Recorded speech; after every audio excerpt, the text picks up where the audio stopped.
অমুসলিমদের মাঝে দাওয়াত দেওয়ার শরীয়তের বিধানটা কি? ওয়াজিব। আরো দুইজন বলেন। জায়েজ, নাজায়েজ, হালাল, হারাম, মুস্তাহাব, ওয়াজিব, সুন্নত, ফরজ, কোনো না কোনো একটা হবে। সেটা কোনটা? ফরজ, ওয়াজিব, আর কি বলবেন? ফরজে কিফায়া, আর কি বলবেন? অনেকে তো জানিও না যে অমুসলিমদেরকে দাওয়াত দিতে হবে, এটা একটা কাজ, আল্লাহর পক্ষ থেকে একটা বিধান, আল্লাহর পক্ষ থেকে একটা বিধান, এটা একটা কাজ, এটাও জানি না। আমরা গাফলাতের মধ্যে আছি। হযরত আবু বকর রাদিয়াল্লাহু তাআলা আনহু ইসলাম কবুল করার পরে উনার সর্বপ্রথম আমল কি ছিল? হযরত আবু বকর রাদিয়াল্লাহু তাআলা আনহু যখন ইসলাম কবুল করলেন, ইসলাম কবুল করার পরে উনার সর্বপ্রথম আমলটা কি ছিল? 10 জিবি হোস্টিং মাত্র 999 টাকায়। এছাড়াও কম খরচে মাদ্রাসা, স্কুল, ই-কমার্স, নিউজ পোর্টাল সহ যে কোনো ওয়েবসাইট বানাতে যোগাযোগ করুন ummahostbiri.com। কাদেরকে দাওয়াত? হযরত আবু বকর রাদিয়াল্লাহু তাআলা আনহু ইসলাম কবুল করার পর প্রথম দিনে উনি কিছু মানুষকে দাওয়াত দিয়ে মুসলমান বানিয়ে নিয়ে আসছেন নবীজির দরবারে।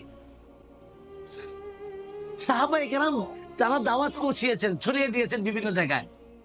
একটা পর্যায় পর্যন্ত আমাদের পর্যন্ত এসে আমরা ইসলাম কবুল করেছি, আমাদের কাছে ইসলাম পৌঁছছে। কিন্তু আজকে আমরা এই কাজটা থেকে গাফিল হয়ে গিয়েছি। তো অমুসলিমদের মাঝে দাওয়াত দেওয়ার যে একটা বিধান আছে, এটা আমরা জানি না। অমুসলিমদের মাঝে ইসলামের দাওয়াত দেওয়ার বিধান হলো ফরজে কিফায়া। ফরজে কিফায়া কাকে বলে?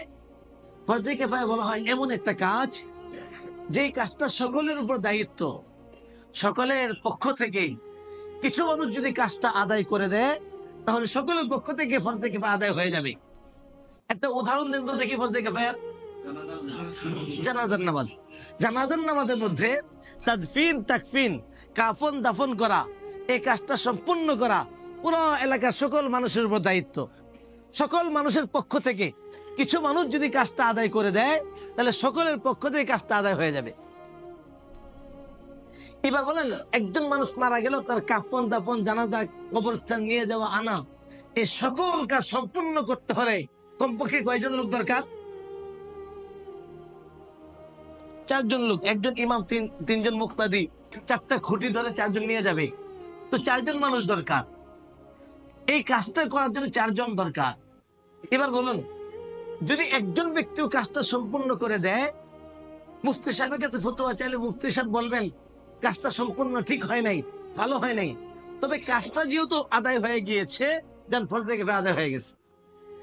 ঠিক আমাদের দিনাজপুরবাসীর প্রতি এই পরিমাণ লোক থাকার দরকার।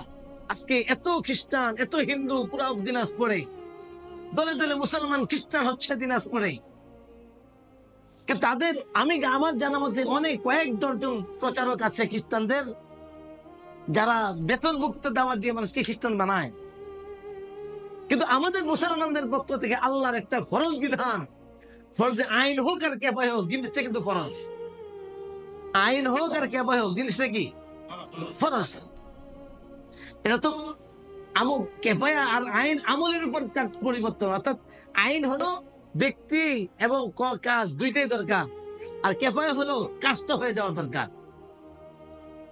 এবার বলুন, যদি জানাজার উপর কিয়াস করি, যদি এই কিয়াস সহি নয়, ধরে নিলাম 4 জন, পুরো দিনাজপুর জেলা থেকে আমাকে 4 জন মানুষ দেখান, এই 4 জন করতেছি যেহেতু আমার পক্ষ থেকে সে কাজটা করে দিচ্ছে, এরকম 4 জন মানুষ দেখান।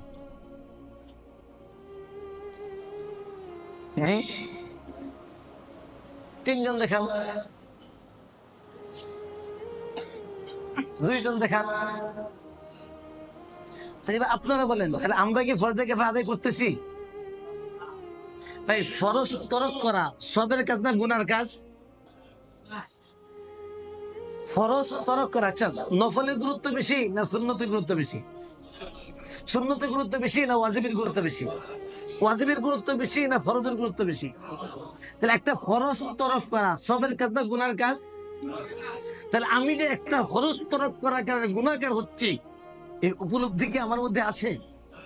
আমি হয়তো বা হাজী সাহেব হজ করার কারণে অনেক সব কামিয়েছি, দিনই অনেক খেদমাত আঞ্জাম দেওয়ার জন্য অনেক সব কামাচ্ছি, আমার খাতার মধ্যে 2টা আমল নামা, এক জায়গায় আমার সব লেখা হচ্ছে আমি হাজির সাহেব, মৌলানা সাহেব, দাঈ সাহেব, বহু সাহেব, এখানে যেমন সব যোগ হচ্ছে, আবার আরেকদিকে লেখা হচ্ছে সে গুনাহগার, সে একটা ফরজ তরক করার গুনাহগার, একটা সুন্নত তরক করার গুনাহগার, একটা আরো যত গুনার লিস্ট, এই 2টা হচ্ছে।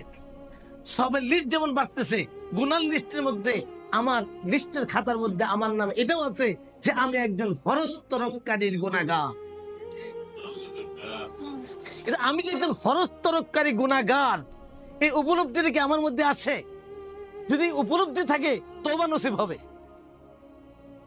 যদি অনুভূতি থাকে তওবা নসিব হবে, যদি অনুভূতি না হয় তা তওবা তো নসিব হবে না। জানি না এমন একটা কাজ হচ্ছে। নবী আলাইহিস সালামের ফিকির কি ছিল, নবী আলাইহিস সালামের ব্যথা কি ছিল? আল্লাহ রাব্বুল নবী হযরত হিন্দ ইবনে আবি হানা রাদিয়াল্লাহু তাআলা আনহু বলেন, কানা রাসূলুল্লাহ সাল্লাল্লাহু আলাইহি ওয়াসাল্লাম মুতাওয়াসিল আল আহজান দাইমাল ফিকরা। নবী আলাইহিস সালাম সব সময় উম্মতের ফিকির করতেন। উম্মতের ফিকির কেমন করতেন? আল্লাহ সুবহানাহু ওয়া তাআলা আয়াত নাযিল করেছেন সূরাতুল কাহফের 6 নম্বর আয়াত, সূরা 3 নম্বর আয়াত। আল্লাহ পাক বলেন, লাআল্লাকা বাখিউন নাফসাকা আলা আতারিহিম ইন লাম ইউমিনু বিহাযাল হাদিসি আসাফা। লাআল্লাকা বাখিউন নাফসাক, মনে হয় আপনি আপনার জীবনটাকে ধ্বংস করে দেবেন। কেন? ইন লাম ইউমিনু বিহাযাল হাদিসি আসাফা, এই লোকগুলি কেন ঈমান আনছে না, এই লোকগুলি কেন মুসলমান হচ্ছে না, এই আফসোসে মনে হয় আপনি আপনার জীবন ধ্বংস করে দিবেন। নবীজির ব্যথার কারণ কি ছিল? আল্লাহ পাক কারণটাও উল্লেখ করেছেন, ইন লাম ইউমিনু বিহাদাল হাদিসি আসাফা, এই লোকগুলি কেন ঈমান আনছে না এই আফসোসে। আমার আশপাশের অমুসলিমরা কেন ঈমান আনছে না এই আফসোস কি কোনোদিন আমার মধ্যে হয়েছে? এই জ্বালা, এই ব্যথা কি আমার মধ্যে হয়েছে? বরং এটা তো আমার একটা কাজ, একটা মিশন। আল্লাহ এই কাজ দিয়ে আমাকে দুনিয়াতে পাঠিয়েছেন। কুনতুম খায়রা উম্মাতিন উখরিজাত লিন-নাস, তোমরা হলে শ্রেষ্ঠ জাতি, তোমাদেরকে বের করা হয়েছে, তোমরা বের হও নাই। উখরিজাত আই খুলিকাত, তোমাদেরকে সৃষ্টি করা হয়েছে। লিন-নাস, লি মানে জন্য, নাস মানে মানুষ। বলুন হিন্দুরা মানুষ কিনা? সন্দেহ আছে। খ্রিস্টানরা মানুষ কিনা? বৌদ্ধরা মানুষ কিনা? আমরা কেমন মানুষ? ইনসান, অনুসরণ থেকে ইনসান, মানুষ, মানবতা থেকে মানুষ। আমি কেমন মানুষ যে আমার পাশে হিন্দু বাড়িতে আগুন জ্বলে গেল, আমাদের বাড়িতে হিন্দু বাড়িতে আগুন লাগে যায়, আমরা বসে থাকবো না আগুন নিভাতে যাব? আমাদের বাড়িতে যদি আগুন লাগে, হিন্দুরা বসে থাকবে না আগুন নিভাতে আসবে? এই দুনিয়ার আগুনে যদি ত্বক পুড়ে যায়, ঔষধ দিয়ে ত্বক ফিরিয়ে আনা সম্ভব। যদি বাড়িঘর পুড়ে যায়, টাকা পয়সা দিয়ে উত্তম বাড়িঘর বানানো সম্ভব। কিন্তু এই লোকগুলি যদি মারা যায়, কোথায় যাবে? কত বছর জ্বলবে? খালিদিনা ফিহা আবাদা, চিরকাল জাহান্নামে জ্বলবে। আমি কেমন মানবতা আমার, কেমন মানুষ আমি! একসাথে চলাফেরা করি, একসাথে লেনদেন করি, তার দোকান থেকে আমি ক্রয় করি, আমার দোকান থেকে সেই ক্রয় করে। আমাদের পাশাপাশি কোনো বিবাহ সাথীর অনুষ্ঠান হলে আমাকে সে দাওয়াত দেয়, আমি তাদেরকে দাওয়াত দেই। কিন্তু এত মহাব্বত থাকার পরেও এই লোকটা মারা গেলে চিরস্থায়ী জাহান্নামে যাবে, এই কথাও আমি জানি। এই কথা জানার পরেও কয়দিন ওই ভাইটাকে বলেছি, ভাই তুমি যে পথে আছো এই পথটা ভুল পথ, এটা জাহান্নামের পথ। তোমার প্রতি ভালোবাসার দাবি হলো আমি তোমাকে এই কথা বলবো যে তুমি জাহান্নামে যাচ্ছ। কয়দিন এই ভাইদেরকে আগুন থেকে বাঁচিয়েছি, কয়দিন তাদেরকে আগুন থেকে বাঁচানোর চেষ্টা করেছি। ভাই দোস্ত বুজুর্গ, এই অমুসলিমদেরকে যদি আমরা ইসলামের দাওয়াত না দেই, তাহলে কিয়ামতের দিন আমরা ছুটতে পারবো না। নিশ্চিত আল্লাহ পাক আমাদেরকে জিজ্ঞাসা করবেন। আল্লাহ পাক কুরআনুল হাকীমের মধ্যে বলেন, ফালা নাসআলান্নাল্লাযীনা উরসিলা ইলাইহিম ওয়ালা নাসআলান্নাল মুরসালিন। লা নাসআলান্না কোন সিগা? বাস তাকিদ কয়টা? লামে তাকিদ বা নুনে তাকিদ, 2টা তাকিদ। অবশ্যই অবশ্যই, সাকিলা মানে ভারী। আল্লাহ পাক ভারী 2 তাকিদ দিয়ে বলছেন, অবশ্যই অবশ্যই আমি রাসূল এবং মুরসাল যাদেরকে পাঠিয়েছি, যাদের কাছে পাঠিয়েছি, উভয়কে আমি জিজ্ঞাসা করব। কাল কিয়ামত দিবসের মধ্যে আল্লাহ পাক আমাদেরকে জিজ্ঞাসা করবেন, তোমরা তোমাদের প্রতিবেশী অমুসলিমদের কাছে ইসলামের পয়গাম পৌঁছাইছে নাকি পৌঁছাওনি? অমুসলিমদেরকে আল্লাহ জিজ্ঞাসা করবেন, তোমাদেরকে মুসলমানরা ইসলামের দাওয়াত দিয়েছিল কি দেয় নাই? আমরা যদি দাওয়াত না দিয়ে থাকি, ওরা কি আমাদের পক্ষে ওকালতি করবে নিজে বাঁচার জন্য? আল্লাহ নিশ্চিত বলছেন, আল্লাহ বলছেন নিশ্চিত। আল্লাহ নরমাল বললে হয়তো যে আমি তোমাদেরকে জিজ্ঞাসা করবো, কিন্তু তাকে দুইটা আবার ভারী দুই তাকে দিচ্ছেন, অবশ্যই অবশ্যই জিজ্ঞাসা করো বই।